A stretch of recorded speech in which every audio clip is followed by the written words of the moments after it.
भारताचे एक सार्वभौम समाजवादी धर्मनिरपेक्ष लोकशाही गणराज्य घडवण्याचा त्याच्या सर्व नागरिकास सामाजिक आर्थिक व राजनैतिक न्याय विचार अभिव्यक्ती विश्वास श्रद्धा व उपासना यांचे स्वातंत्र्य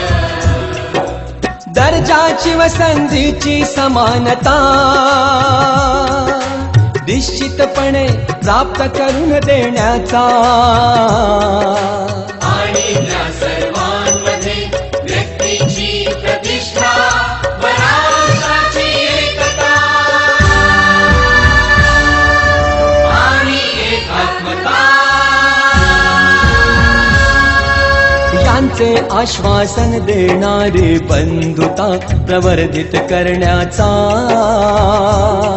संकल्पपूर्वक निर्धार करून